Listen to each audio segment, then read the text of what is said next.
Imagine knowing exactly what your students are learning and exactly which steps you need to take next. Join us in Down with the Reading Quiz to craft meaningful and productive formative assessments that move away from gotcha moments of basic recall and toward assessing what your students actually can do. In this 30-minute free masterclass, we'll share 3 powerful assessment keys that work for any novel at any time of the year. Head to shop.bravenewteaching.com/masterclass to sign up, and we'll also send you a free workbook to keep track of all your notes. Once again, that's shop.bravenewteaching.com/masterclass to nail formative assessments forever. Hey, Amanda. Hey, Marie. What are you up to later? Want to join me for happy hour? I'm all in. And guess what's amazing? Our listeners and friends of the podcast can also join us because Brave New Teaching Happy Hour has officially launched. Cheers! Cheers, everyone. We are officially hanging out a little bit longer after school with an extended, extra private podcast feed just for you. Yes.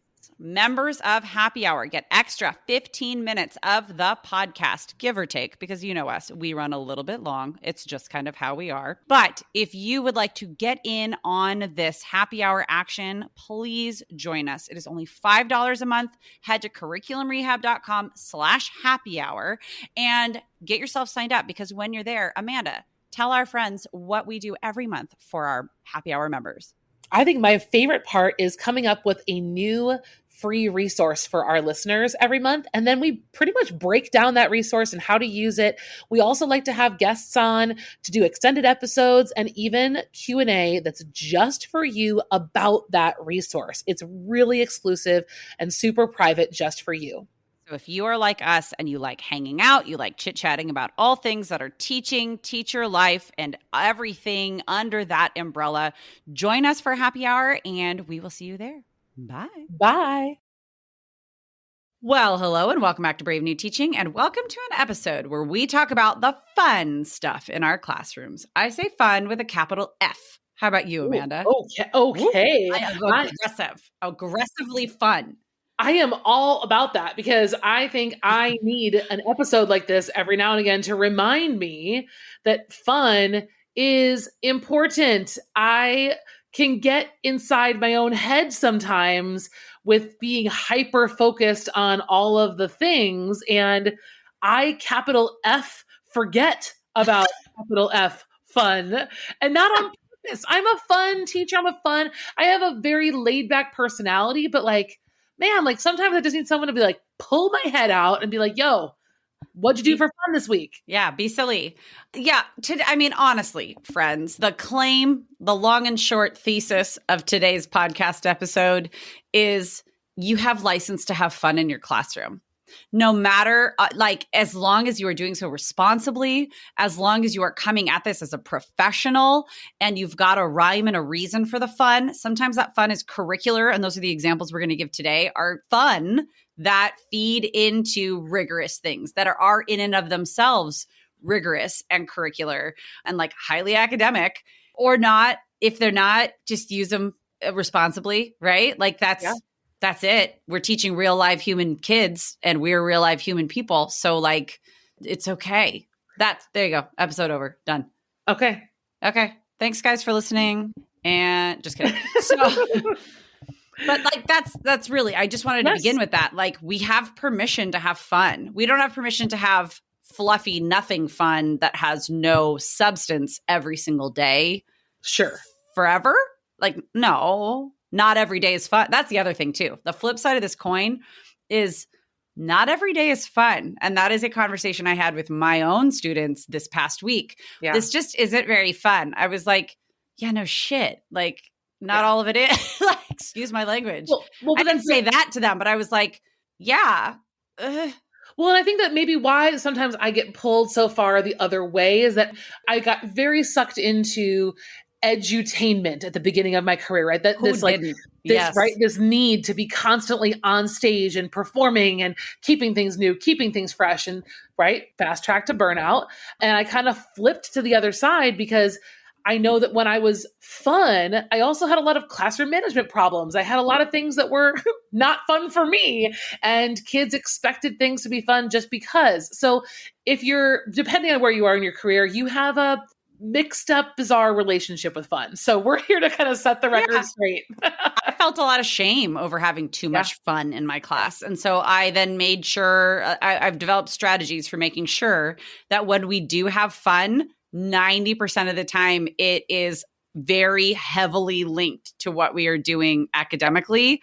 Almost like, I mean, this sounds terrible, but like almost as a way to like prove to myself that it's okay. Like I am a good teacher. Like I get all up in my head and get this like imposter syndrome going on, but also just to like also check and balance with myself that I'm not phoning it in, frankly.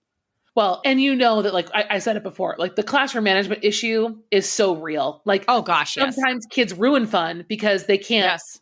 Right. So when it's connected, or when the thread is very clear that the fun that they're having is not random, you usually can hone it in a little bit better so that the fun is really, it actually is fun. Like I've done random categories days, and I've done random days where we watch a movie, but like, I can't tell you how many times I've been like pissed at the end. Like, you were on your phone, you were talking, like, whatever, like got in some kind of bizarre, weird trouble on your phone because you weren't doing the fun thing we were all doing. Like, this was supposed to be fun. This is why we can't have nice things. Yeah, exactly. So we don't want to do that. We want to actually have fun. We want you to have fun. We want to have a good time. So we're going to talk today about 3 of the fun arenas that we can kind of categorize our fun within. We're going to look at classroom transformations. We're going to look at makerspace opportunities and games. Those are kind of like the 3 things we really want to focus on in today's episode. Yes, we are. Friends, the first thing we have to do that's going to be really fun is cue the music.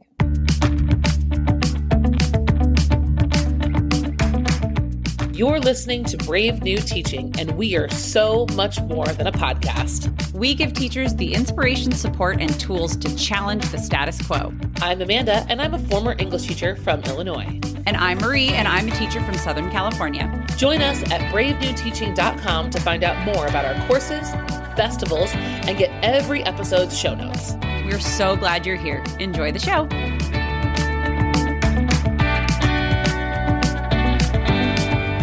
All right. As we dive in, I actually have to throw a curveball at my friend Amanda because we have a 4th thing that we're going to talk about. And it's going to be like immersive role play experiences. Yes.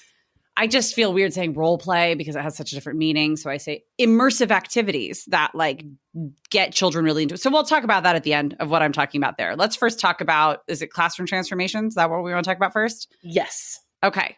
Classroom transformations are fun, especially for someone like me who like nerds out really hard on decor, and like I'm a sucker for a good theme. Like I love it. And classroom transformations, I have been known to go a little too much, get a little too into it. I can be that girl, but I can also be a very simple classroom transformation type teacher.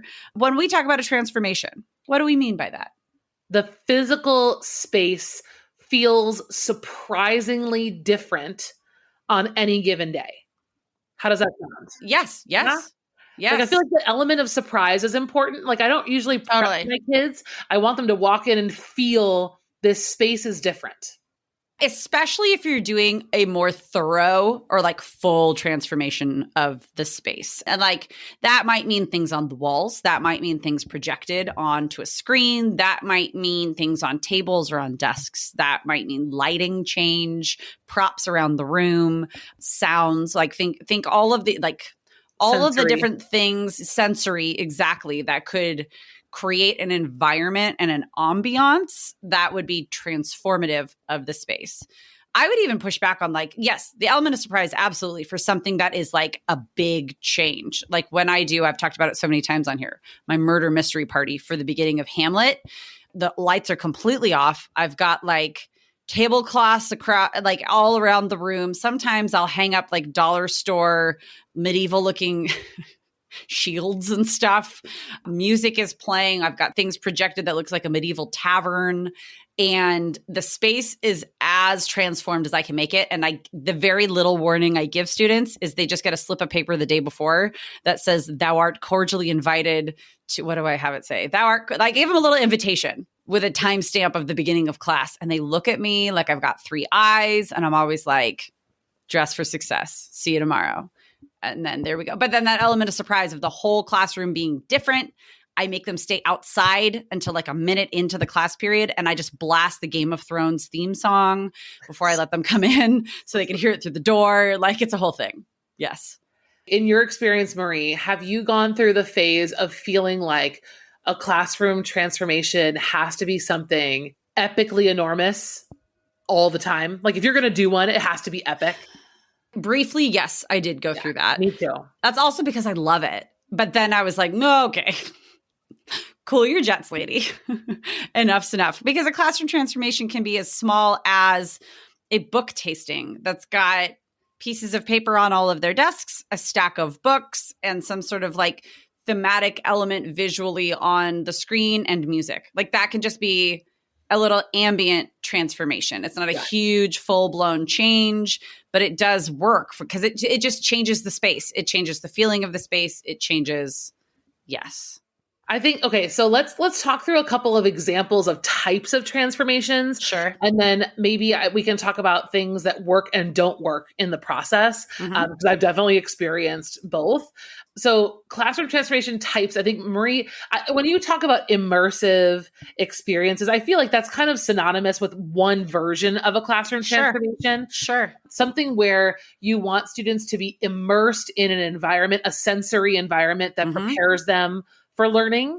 You know, this is a transformation done early, right? You've simulated a plane crash and you're going to do a survival game in anticipation of Lord of the Flies. You're going to do a murder mystery party in anticipation of Hamlet. You're going to do a Gatsby party in anticipation of whatever you're doing. I think that there's also an academic transformation. I'm thinking about, I don't know how I want to like label this, but when we do Socratic seminar or philosophical chairs or some kind of interactive discussion type of experience, I do take the time to physically rearrange the room and dedicate the entire period to inner circle, outer circle, four corners. And I don't let kids start by being comfortable in the seats where they normally are. We start in that new zone, that new frame of thought. So how can we label that? So we've got like the immersive way of doing it, like a pre-reading experience. Then there's like the academic, like discussion version. So it's almost like a thematic transformation versus like a functional transformation. Ooh, okay. Yeah. Yeah. I like that. Because it's one thing to recreate the space visually, auditorily, and then it's another thing to recreate the space in its function, in the way that you're sitting and physically how you're interacting with the space.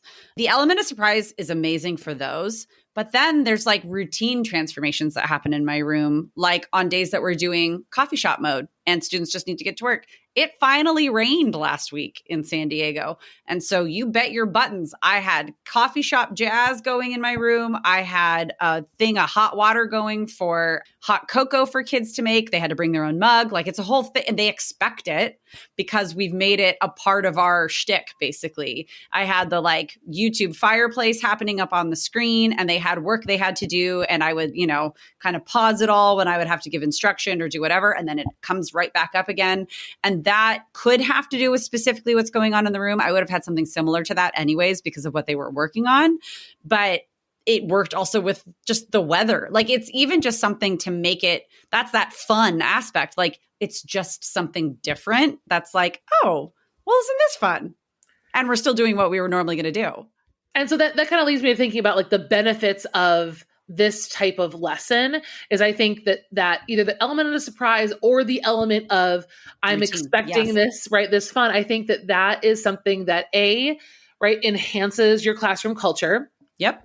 B, it keeps things from feeling stale or feeling like you're on repeat, and this is coming from someone who I've got my unit planning down to a science. I've got templated weeks out for myself. Yeah. And I think that there's a huge benefit, to having very strict routines and very strict plans, but there's a really, like, there also needs to be a reprieve from that every once in a while for Sure. kids to reset and step back for a minute and kind of interact with their space and their peers and their teacher and the situation in a different way. So those are huge bonuses. And to be flexible within those plans, to be able to then go back to adhering to the routine after they've been flexible is a great life experience and like life lesson. Here are some of the things that I've seen go wrong. If you listened to our episode last week, we did a unit makeover on The Great Gatsby, and we talked about like threading the needle and like having things connect. That's the place where I have seen things derail the most, is when the transformation is just for fun and very loosely or unclearly connected to what's going on or what needs to happen. So, for example, one that I have not done, but I've witnessed going awry, a lot of teachers for a while, it was like very popular to throw a wedding for Romeo and Juliet. Yeah, I find that weird too. I mean, I don't know. Like, I guess okay. But like, here's the problem for me. Like, if I did that, my essential question is all about decision-making and logic versus emotion.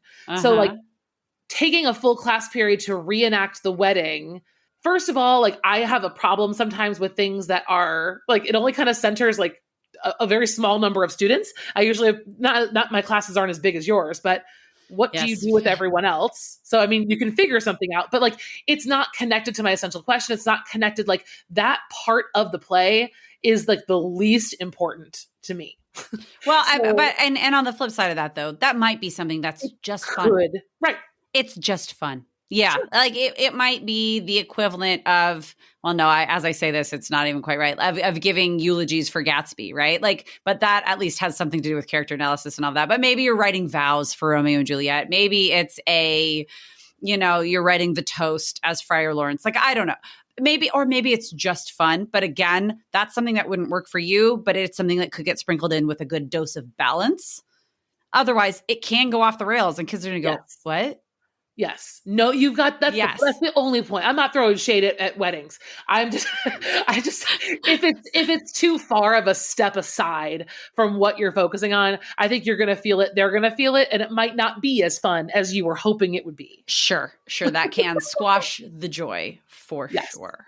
And we I teach eulogy and elegy to my students. So they know that the difference between the two. And then in small groups, they do a funeral for Gatsby, right? It's a writing lesson. Yeah, it's a writing lesson. What was our second thing? I can't remember. Makerspace.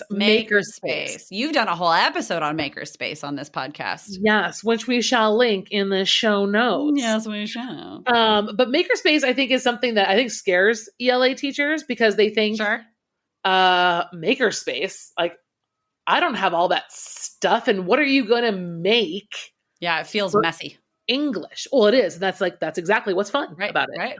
I'm into it. So I talked to I won't go through this one again, but I'll just tell you what it's about. We've done tone bottles specifically for Gatsby. We've also done it with poetry where students are creating a mood tone bottle of water that's like a combination of water and baby oil with dyed colors and fillers. And then they're creating this bottle to mirror the tone of a passage. So fun. Makerspace is anything that requires students to physically create something inspired by something in your unit. I mean, it can be so many. I have one that I'm just about to release into the world of TBT, and it's a project where students study the impacts of luxury travel on the environment and whether or not luxury travel is supporting communities and cultures with their existence or harming communities, culture, and environment because of them, specifically focusing on the Northern Lights. So my personal experience of traveling to Iceland, we've seen the good and the bad, right? These tour companies are benefiting in so many ways, right? They're making money for their communities. It's staying on the island, but also like that consistent travel to these locations can be damaging to the environment. So I have students researching that. And then I'm having them write a poem. And then with that poem is this kind of art lesson where kids use chalk pastels to do like a Northern Lights drawing. And it's really just an enhanced feature Mhm. to the lesson that could exist without it. But it's fun. Like, when's the last time that kids got their hands, dirty with some pastels and they were rubbing on black construction paper? When they're in high school, right? Right. And not in an art class. Something similar, I mean, in the same way where it's manipulative and like creative, that I like to do. There are those days right before winter break, right before, like in my school, we do a ski week at February, like during President's Week, and it's always around Valentine's Day. There are those days where you're like, I'm either going to give a really hard assessment to keep everybody super engaged, or I better buckle up my lesson plan because this is going to be a day. I love to do something like that. That's like manipulative and fun. And yeah, totally kind of related to what we're talking. Like, I like to decorate cookies with symbols. Or like you've seen maybe on like TBT, there's the ugly sweaters where you design it for a character. Or you've got a couple on yours that are like templates where you design whatever it is that's like thematic to the time of year or whatever for a character. I like to do cookies. Like, decorate and design your cookie. Or the other thing I did last year, and I wanted to do it with food, and maybe I'll do it this year, but we just did it with paper, was make a gingerbread house that is representative of, I think it was a relationship within the novel that they were reading. I love that. And they looked at me like I was nuts. And then they got into it and they were like, why is this so fun? And I was like, right? Why indeed is this so fun? And like the gingerbread house is like the ones that like my first grader's going to make, where it's graham crackers on a milk carton and I like hot glue them on, and they just, I need to get some funding for this one this year, but cookies are easy. You ask kids to bring in whatever stuff and then I provide some piece of it, and then they have to like draw it out first to draft it, and then they create it. And then there's always, for mine, like a written rationale explaining all of the pieces of their symbol. Yes. If you listen to the episode on Makerspace, I gave some ideas of how to build your own. I worked in 2 schools. One school had a Makerspace in the library that you could check out, like a computer lab. Well, back when we used to check out computer labs. Like a whole Chrome cart, just pushing it down the hall. Yeah. Well, and like, speaking of carts, that's another way to do a Makerspace, is to have just like a 3-tiered cart, or like some cart you've stolen from somewhere, a library cart. And you just kind of collect supplies over time and make it your makerspace. And when kids are going to go create something, they can just use what's there. You don't need to feel like you have to provide the same things to everyone. You can just have what you have. Save all of your Amazon boxes and break them down. Like, cardboard is something that they can cut and save. You don't have to have glitter, but you can have glitter. There's a collection. Our makerspace had a huge collection of glue guns, which was amazing. Go in on it with the people in your hall and share it amongst the teachers within like 5 doors of you. And you guys can have a collective one that's on wheels. I mean, there's lots of ways you don't need to do it that often. All of these fun activities we know are best saved for the once in a while. So it's not like something you need to consistent. Yeah. You don't need to consistently even keep it replenished. You just need to have it and coloring, by the way, markers and colored pencils. That's Makerspace for sure. By itself. All good. Yeah. Make a poster. Yes, absolutely. Let's get into games. I like games. I like games. What games do you guys play? Listen, I love a good like pub style trivia. Like it's kind of the idea of like the review Jeopardy thing, except it can have totally random rounds. Like, we just play it in rounds where each round is a different category. Sometimes, I mean, depending on how COVID-y the situation is, how many kids are in there, if we feel comfortable with food, I'll bring snacks so that it's kind of like bar or pub trivia. And I used to do it all the time when I taught theater, because we had a whole theater history unit. And so it was like a theater history review, and each round was a different category within theater history. But then there were like bonus lightning questions where like the kids like would set up a representative from their team, and they'd have to write down the answer really fast and bring it to me. And, like, it's the interactive, it's the fun, but then it's absolutely still like Jeopardy. Great way to do it. Kahoot. You know what? The kids can get behind a Kahoot because they haven't seen it since like middle school, often by the time they're in my class. And the song will be stuck in your head all day. Uh-huh. Oh my God. Yes. When Kahoot was new, I remember there was a YouTube channel that was just that song on repeat. And like, oh my gosh. it was awesome. Okay, I've got two games that we love. One we weren't really allowed to play anymore, but it's fine. Have you guys ever played a fly swatter game? Yeah.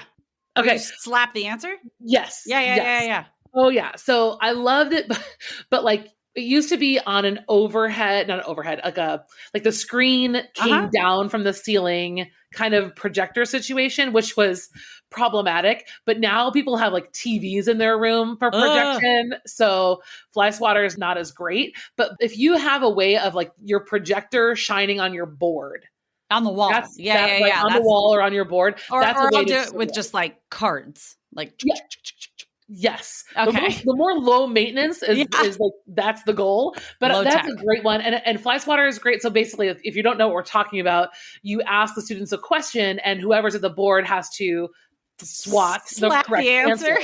And so if your room is like you have two teams, there's two people up there, each of them has a fly swatter, and the first one to swat the correct answer, I usually make them explain why, like defend the correct answer, or the team in their seats, they have to go find evidence of that answer, right? Or like somehow, right? There's always wrapping everybody in. Yeah. That's fun.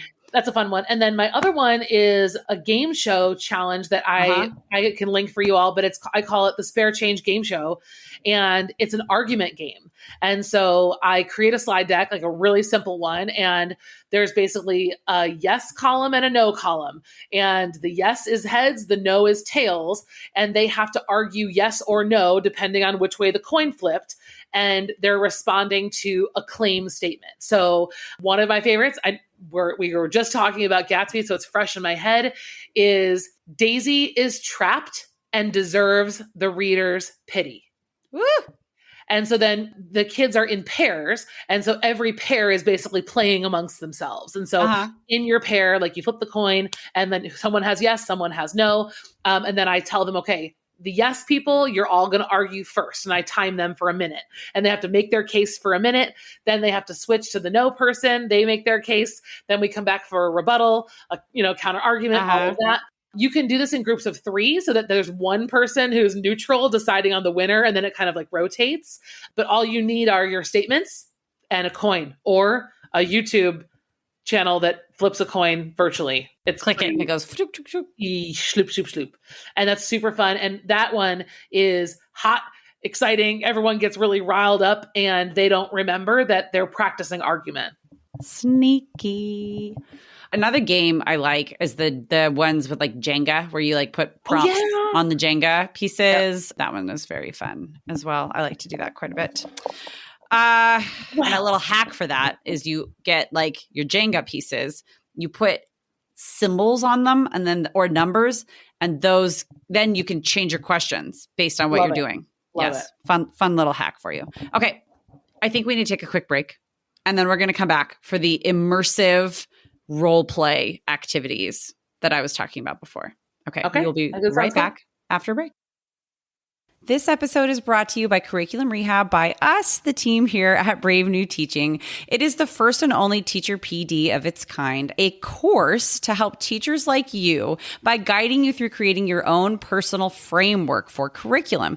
You make it work for you, your students, and your unique situation, because nobody else knows what the kiddos in your classroom need the way that you do. Curriculum Rehab takes all of the resources available to you, all of the lessons, the assessments, the activities, all of the texts, everything that could possibly be there for you, and it helps you organize what you actually need in order to attain your teaching objectives. These are the strategies that Amanda and myself have used in our own classrooms, have developed over very long years of teaching and figuring things out, combined together to create this framework and these strategies that we can guide you through. This course will give you the tools you need for a complete curriculum overhaul, or to start from scratch. Wherever you are on that continuum, it does it all for you and with you on your timeline. So start today, do a little bit more in a couple of months, and then pick it up next summer. It's Teacher PD the way it should be, on your own time. Head to curriculumrehab.com/course for more information, or just head to the show notes for this episode. We cannot wait to see you there. It's finally time to take control of what goes on in your own classroom and create the curriculum of your dreams. All right, let's get back into the show. All right, let's bring it home with some fun activities that they can go along with what we talked about at the very beginning, classroom transformations, or they don't necessarily have to. But what they ask students to do is to assume the roles of someone else, whether it's someone in a book you're reading or just a character that could exist or just someone outside of themselves. And it engages students in various different ways. They are activities that ask students to do varied levels of pushing themselves, like wherever their comfort level is. One of my best examples is that Hamlet Murder Mystery party that I have. We need to make this more readily available to other people, that murder mystery party, because it is available in our first Shakespeare Festival workshop. If you go to curriculumrehab.com/Shakespeare Basics and get your hands on that festival, that is where that Hamlet murder mystery party is. I don't know why I can't talk right now. I'm trying really hard though. But that murder mystery party, if you haven't heard me talk about it before, it basically gives every single student a role. And most of the roles are from Hamlet, or because I have so many students, I also made up roles of like servants. And I took what play did I put in there? King Richard? I don't remember. I took one of the histories and took those characters, and like it's this whole they were all made there. up. Yes, it's this whole made up thing that the Royal Court of England has come to Denmark for a party, and King Hamlet dies in the party, and they have to like solve the mystery. And then there's text clues all around the room that they have to use the actual text from the play to accuse somebody, and then back up their accusation with a piece of evidence from the text that's like 10 or 11 clues put around the room, depending on how much scaffolding I want to give them. But what the kids do is they get a little card that has their character name, a few things about who their character is, and then a secret that they have to keep. The secrets are such red herrings, but it makes them all able to interact, and they're supposed to try to ask people slyly what their secrets are. And like, students who are all in, and students who just want to dip their toe just walk up and answer somebody else's questions about their character, right? So that's like an immersive experience that both gets them interacting with the text, and is like, every time I say, what was one of your favorite? They're like, the murder mystery party. There's just something about that. And like, it's the nerdiest thing, but they love it. That's pretty dorky. It is pretty dorky, right? Yeah. All of my things are pretty dorky. I have another one that is actually I'm also a drama teacher. Like, I feel like we forget sometimes to tell people this, that I am a theater kid and I'm a drama teacher and an English teacher. So like, this is what I like to do. You have kids like role play in class. Yeah. Like, well, like your tableau, that's totally immersive. Oh, the tableau. I feel like even like, my Gatsby party is as well. I think I want to hear your other one. I say that the only one that I feel like I haven't talked about recently on the podcast is when we used to do a debate unit, and it was a research unit, and the summative was a debate. So it was highly scaffolded. The groups they were groups of 5, and one person was the team leader, and they were basically like the intro and the conclusion paragraph. Uh-huh. And then I had 2 people as the body paragraph. So they were making individual arguments, right?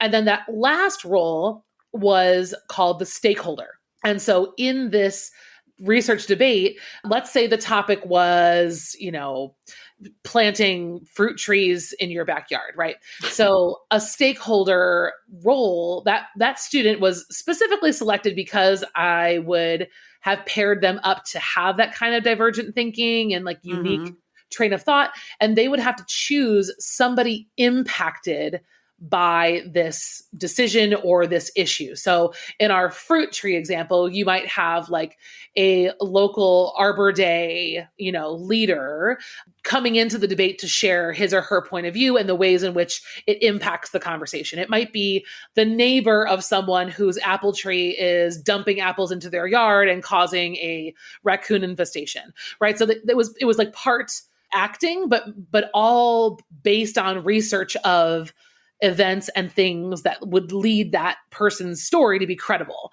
That was always awesome.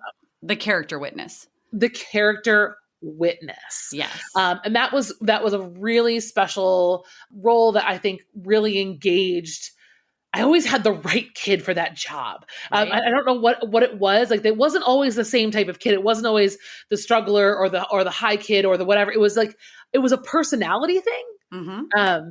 And I always loved having that option because it also could be excluded. If it didn't fit that group, then we just had 3 body paragraphs. Then whatever. Yeah. But yeah, the stakeholder was always one really awesome piece of that assessment. That is fun. Mm-hmm. What was the other one? Okay. Well, no, I have a few, of course. Now my brain's going, brrr, but one that I'm going to share because I have it as a freebie on my website is, I call it books giving. It's Thanksgiving, but with books, you see. And students, you see, students get to assume the role of a character that we have examined in some capacity at some point in this year. So by the time that we're doing Booksgiving, it's normally a day before Thanksgiving break. Whatever, you could call it literary potluck. I've called it that at a different time of year, like if I need to put this day somewhere else. And students are having a dinner party, quote unquote, dinner party. Sometimes I'll let them have food, sometimes not. Lately, not because COVID, but they are sitting down with a group of people at a formal dinner party, like, all the air quotes. And they are taking turns asking a series of like conversation starter questions and then answering in character. That's the crux of it. To prepare for it is where all the work goes in. And students do a whole like character bio sort of a thing where it's a ton of character analysis, a ton of like deeper thinking and doing different types of thinking, looking at a character and getting themselves into the head of it. This is where my drama teacher stuff comes into play because it's like character prep basically for taking on a role. It's actor prep. Sometimes we'll make name cards for our dinner party and they'll like create a place card for their character that has like different symbolism and stuff like that. And then that's how they know where they're going to sit when they sit down at the dinner party. This can involve classroom transformation. It most often doesn't because it's just fun without it. And the conversations, I think I found like, I have the whole free download for you. If you go to the show notes, I'll link it there. There's a whole list of questions and I like to cut them up in strips and put them all over the table. And then students just take turns picking up a question and posing it. And they have the weirdest conversations in character. It's really funny. If kids weren't already weird, like in a loving way, we say that, like we love their weirdness. It just gets weirder. Yeah. Yeah. One year we made paper turkeys out of discarded book pages, and those were our name cards. Oh, cute. It was pretty extra. We were into it. I liked it. Yeah. Look at me. Hey, you know what? Part of this is all like, as you're listening to this episode, we hope that you are feeling certain things and not feeling others. I mean, part of having fun in your classroom also means like honoring your true spirit of fun and like the kind of fun that you actually enjoy. Like Marie's version of fun doesn't have to be your version of fun or my version of fun. Like you need, like we've spoken before about our favorite things. Like Marie enjoys the process of slowly making coffee when I'm like, I mean, Dunkin' Donuts is right there. But like, it's to each their own. You need to, I think, for fun to be successful, you have to know yourself. You have to know your kids. You have to know your space. And that's only going to make things more fun is if you lean into what already lights your spirit on fire. Oh, yeah. The thing that sells Booksgiving is that I am so excited. Yeah. Oh, yeah. I'm so excited. And they're just like, okay, calm down. We'll do it. Fine. and then they have fun. Yeah. It's so fun. And again, I said this at the very beginning of the episode. I want to say it again. This is your permission. This is your license to just have fun for the sake of having fun. This is your permission and your license to have fun that is super wrapped up into your curriculum. It is also your permission to take a break from having fun and only use it when you need it, when it is appropriate, when it is necessary, and find a balance therein. But fun does not have to be gone in order for rigor to exist. It's a little long, but it could make for a good t-shirt. Okay. You are correct. Maybe it's a sticker. Yes. Is someone out there keeping track of these things so that they can tell us? Because we're not. What the shirts and stickers and merch need to be of the brilliant things that Marie always says, because we're not keeping track. No. We hear ourselves, but then we forget. Yeah, we should keep track, but we haven't.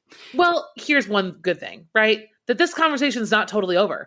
We put out the bat signal to our audience of listeners. We put out a question sticker to our Instagram followers, and we are about to show you another example of what a happy hour episode will look like in the future. And a happy hour episode this time is going to be a Q&A episode all about fun.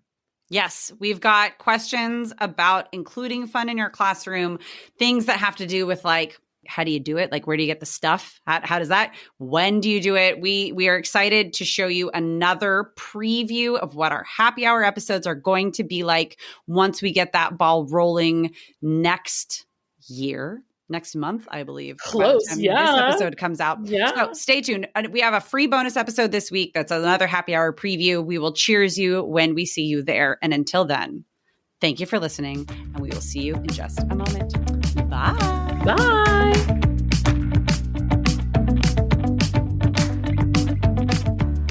Thanks again for listening to Brave New Teaching. We'd love to keep the conversation going over on Instagram. And while you're there, check out the links in our bio for the most up-to-date events going on in the Brave New Teaching community. Thanks for being here and have a great week at school.